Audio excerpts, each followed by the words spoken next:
The holidays may be over, YoProno audience, but that does not mean that you still cannot give the gift of traveling accessories to any of your friends, family, or yourselves. So, Flash Packer, I have to admit, is a great option for those gifts if you're looking still. If you have any birthday presents coming up, they have a collection of amazing products that you can take, yes, traveling, but in this day and age when traveling is not as frequent, they're great for overnight bags. They're great for, any type of work travel as well. So if you're just looking for a really secure bag to take to the airport, or if you're looking at doing it on a day-to-day basis for work, highly recommend. One other secret to Flashpacker that I love is their blogs that they have. They have top 10 places for you to travel next year. They have top 10 items on their list. They have so many how-tos that are just really accessible and really easy for you to digest. So encourage you to swing over, take a look at our website. We'll provide the link down here about must-haves where you can see a special discount for YoProno audiences. Thanks, and let's get into the YoPro of the week. Hey everyone, it is Camber here with the YoProno. I'm here today with Meredith Taylor, 25-year-old second-year law student in Birmingham, Alabama. She is currently in law school at the Cumberland School of Law in Samford University. So thank you so much for being here today, Meredith. Absolutely, I'm excited. So just before we get started, I always like to mention how we got connected. And so our previous interview from, it was definitely back in the quarantine days with Erin. So you guys know each other because you went to school together at Auburn? Yes, we did. And we knew each other at Auburn, but Auburn's a really big school. So we really didn't become close until we actually both interned on Capitol Hill together. I think it was like summer after sophomore year in college when we were interning in the same office. And so that's kind of how we got connected and got close. Yeah, awesome. And one thing we mentioned before the interview started, and I want to get into it a little bit later. You said you interned together in the Capitol, and here we are a day after what just happened at the Capitol on January 6th, 2021. And so I want to get to that in a little bit, but first want to start off on a little bit of a lighter note. Give us a background. So where you're from originally, how you ended up in law school, kind of what that path looked like, and then we'll dive into what it's like being a young professional in law school. Yeah, absolutely. So I'm actually originally from Birmingham, born and raised here. Went to Auburn University for undergrad and graduated with a degree in political science and a minor in community and civic engagement. And at the time, I thought that I wanted to go into government or politics because I'm like a huge government nerd. Like I love history, I love talking about politics, love, all of that stuff. And so I thought that that was what I was going to do with my career. And I said for like my entire life that I was never going to be a lawyer. I was never going to go to law school. My parents are both lawyers, and we would like sit at the dinner table and they would talk about like the most boring stuff. And I was like, this is not for me. Like absolutely not. I'm out. So I went to Auburn, graduated in political science. And at the time I was not quite sure like if I wanted to go to grad school or even needed to go to grad school. But my goal was to go to DC. And so I actually started applying for jobs in like November of my senior year, and just nothing worked out. And I want to be honest about that because I spent months searching for jobs and, doing applications, had a couple of interviews, even flew up there for one interview. And from like November until May when I graduated, it was just nothing. And I would like to think that I had a pretty impressive resume and had good grades. And so it was tough for me to go that long and try to hold out hope for that long. And, this dream that I had really not pan out the way that I wanted it to. So when I graduated from Auburn, I obviously didn't have a job. So I came back to Birmingham and at that time kind of regrouped and was like, all right, I've been trying for so long to move to, or to go to DC, and I didn't have the means to just move up there and try to get a job. So so I was like, all right, let's take a break on that and maybe focus on Birmingham for a little bit and spend a year or two here. And, during that time, try to be looking for a job in DC. That was the ultimate goal. So moved back to Birmingham and actually found out about a local nonprofit here called Impact America. Mm-hmm.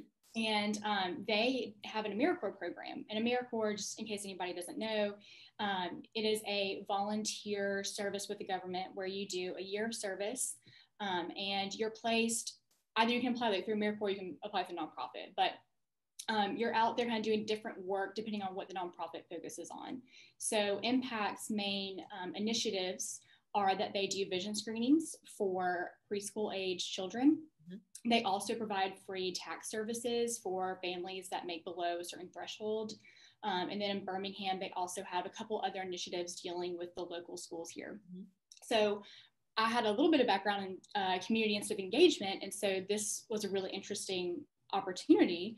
So I became an AmeriCorps member with Impact, and I focused primarily on their Focus First vision screening initiative. Mm-hmm. So I was a coordinator for them. So basically I dealt with calling up daycares all across the state of Alabama, scheduling vision screenings, getting all of the prep work ready for that. I was kind of mostly in the office, but I did do a little bit of field work and traveled around the state a little bit as needed. And honestly, I loved it. And that experience, even though I said, I was never going to go to law school, mm-hmm. that experience helped me to figure out, okay, well, I think actually I do want to go to law school. I think that based upon, what my goals are for my life and my career, I think going to law school would give me the most versatility in regards to skills that you learn and then the ways that you're able to help people. Because my ultimate goal was just really to be able to help people. And I thought that was going to happen through politics, which really, that's not how people get help through politics. And I also thought that was going to happen through government, which I still would love to have a government career. But I just felt like going to law school would give me some really practical skills that I could use. And then also provide me that versatility where if one day maybe I wanted to change something different, that background would really help me to transition into a different field. So I figured that out when I was doing my year of service with Impact. And again, I loved Impact so much. I wasn't quite ready to go to law school still, because then you have to study for the LSAT and apply and all that stuff. So I wound up staying for one more year with Impact and served on staff with them. So the second year, I actually became the director of that Focus First initiative. AmeriCorps is just 1 year, right? Yes, it's 1 year, but you can do it for, I think like up to, I don't know what the duration is. But you can do it for a few years. At that point. Yeah. So I just did it for the 1 year, and then I moved to staff at Impact and oversaw the Focus First initiative in about like 8 or so states. And I think I was like 23 at that point, and I was like managing people and dealing with like meeting grant goals. And you work in nonprofits, so you know all about this, having to reach those goals and overseeing that in all these different states and overseeing our AmeriCorps members. So it was a lot, but I really did love it. And it was honestly kind of hard for me to leave because I loved it so much, but I knew that, this wasn't my long-term path and that I needed to go to law school and do that for myself to get on the path that I was really trying to get to. So now I'm at Cumberland in Birmingham, and actually just recently got married back in May. And so loving it. It's hard. It's like the hardest thing I've ever done, but I really do think I'm in the right place, and I think that this was the right choice. Great. Well, thank you, Meredith, for that background. I think that gives a really clear picture of how you got from point A to point B. And that's one of my favorite things about these interviews is you figure out, like you start to hear what these Yo Pros are talking about. And then you're like, oh, wow, that makes sense. Like you just see the dots connecting when you listen to this. So thank you for sharing that. Tell us a little bit about law school. So for those who are in the audience right now, who are listening or watching, who are considering law school, either they're in college or maybe they're in their first career and they are thinking about pivoting, what would you tell them? Be concise, but what would you tell them about law school? Yeah, it's definitely an investment, not only monetarily, but with your time and your energy. You definitely have to make a lot of sacrifices. But I will say, like, if that is the route that you're wanting to take and you're really passionate about it, then it is a really great thing to do, especially if you're like me and you wanted that versatility in your career. I took 2 years off between college and starting law school to figure out if that's what I wanted to do. And I think that so many college graduates feel the need, if they're going to do a second degree, to like jump right into it, which is great. But I think it is also really helpful to take a gap year or two and really make sure that that's what you want to do, especially when you are investing so much in that. So that being said, it is a lot of hard work and you do have to make sacrifices, but I mean, I love it. I think I've grown so much just in the year and a half that I've been in law school. Sure.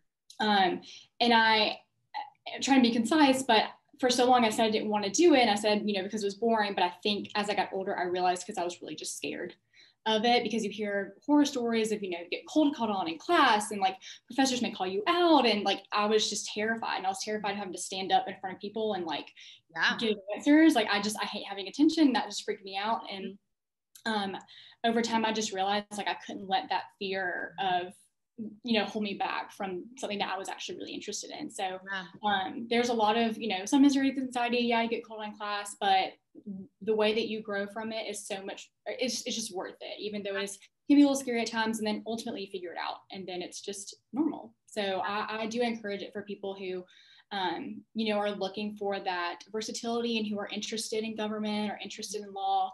But I would recommend, if you're not quite sure, don't jump into it, because it is a huge investment. Yeah, that's definitely a recurring message that I get from anyone who's in, school after college, because after that undergrad degree, just because that is a huge commitment, time and money. So, tell us about a hardship that you've experienced in the time since you've graduated from Auburn. So what has been a hardship? It doesn't need to be law school related. It could be in your last job. And how did you grow from that? Yeah. Well, I touched on it a little bit. The first one that just comes to mind is when I was a senior in college and was looking for jobs, and just like nothing was panning out. I think I spent like from November of my senior year to literally when I graduated, like over 100 jobs. Like, I think I still have it on my computer, like all the cover letters, all the different versions of my resume. I cold called or emailed people. I reached out to contacts that I had. I had so many coffee dates with people in DC when I went up there. I even went up there for an interview, and like in the interview, I knew it wasn't going to happen. And so that was so difficult. And it was so difficult to go that long with just nothing, especially really when, especially when you're like, I know I'm a good person. Like, I know if I get this position, I'm going to be great at it. And like, you're going to be so happy with me. But like, for some reason, it just wasn't working out. And honestly, I think that wound up being the best thing, because I think it required me to take stock of, well, what am I looking for in a job? Because I found myself applying for jobs that had nothing to do with my interest, nor like aligned with my beliefs up there, because I was just trying to get up there. And I was like, okay, at this point, like, this is not worth it. It's not worth it to go work for something that doesn't align with you, just to be in a city. And I think really what I ultimately kind of figured out was that I had this definition of success that involved living in DC. Like, I thought if I lived in DC and worked in DC, that meant that I was successful, and that I had reached like the pinnacle of my career, which is not true. It's just not true at all. You can be successful and you can be impactful in your community, especially if you're interested in government like me. You don't have to think that you have to go right to the top or right to the source of your or the height of your career to be impactful. You can do that wherever you're planted. And so, for me, I was like, all right, clearly I'm being planted in Birmingham. Yeah.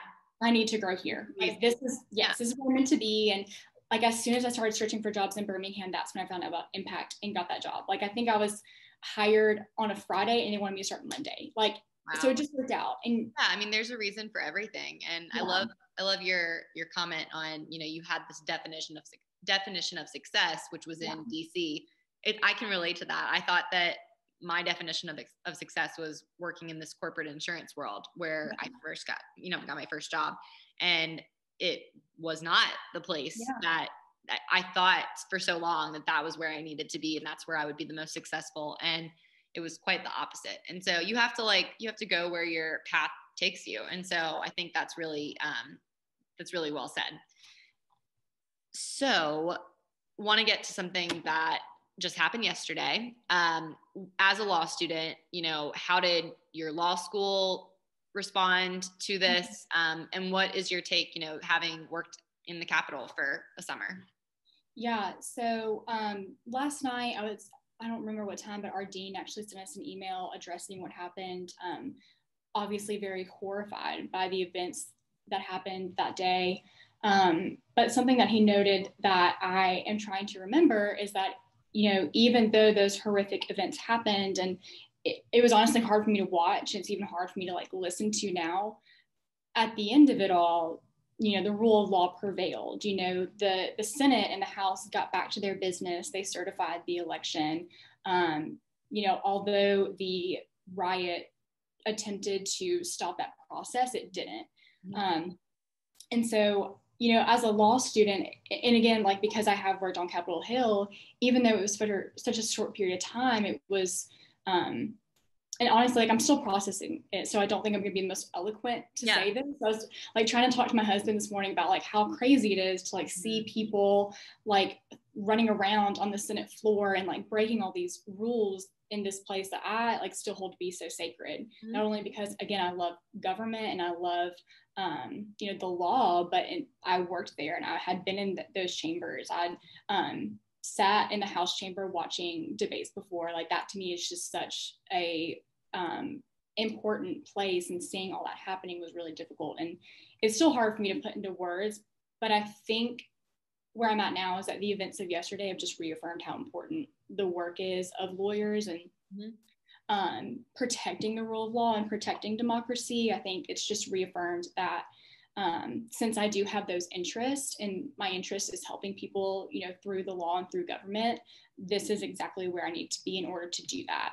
And I think the events of yesterday have just shown how much work there is to do and how important it is for people who are passionate about that and passionate for the rule of law to be in our field. But just to be completely honest, I'm still processing it. It's still, it just happened less than 24 hours ago. So I don't think that I'm the most eloquently saying that right now, but it has again just reaffirmed that I'm in the right place and that I made the right decision. And if anything, it's helping me to reevaluate, okay, well, I'm about to graduate in a year and a half. What are my next steps? What does this mean for me in my career if I'm feeling so strongly about this? And we talked a little bit about definitions of success, and even just being in law school, my definition of success has changed multiple times, and my path I thought I was on has changed so often. So this, I think, is another thing that will factor into where I go next. Absolutely. I think that makes tons of sense. And one of the things I always mention to the people I interview is I like to stay connected. And so I look forward to seeing where you do end up. So we'll have to definitely stay in touch because of that. So Meredith, I am mindful of our time. And so I want to ask one last question for anyone that's listening, whether they are interested in law or not. They're a general young professional audience. What's the last minute word of advice that you have for them? I think I would just, again, hone on what we just talked about your definition of success. I think that when you come out of college, I guess what I'm trying to say is that just because you think you're supposed to be in a place, allow yourself to be flexible and allow yourself to take opportunities that come your way that you maybe didn't think would take you where you want to go. But be flexible and open yourself up to that, because you never know where it will take you. And I'll tell you right now, I wanted to be in DC, but now that I am where I'm at, I know that was actually not the move for me. I didn't need to be up there for a multitude of reasons, especially because something really important to me is family, and my whole family is in Alabama, and I would be so far away from them. And, my sister had a baby right when I was applying for jobs. And so that was not where I needed to be. I probably wouldn't have gotten married if I had gone to DC. So things just work out. And I think they also work out because you allow yourself to be flexible and open yourself up to that opportunity, and know that, again, you can be successful wherever you are. You don't have to be, in Washington, D.C. or New York or whatever it is you think you need to be. You can be successful in your hometown. Again, I thought I was never moving back to Birmingham, and here I am, and I love it, and I really don't want to leave. So don't let, this idea of success that you have dictate what you open yourself up to. Yeah. Well said again. And I think those are some great words to end the interview on. So Meredith, thanks so much for being on the YoPro Note today. It's great to connect with you. Thank you so much. I've loved this. This has been great.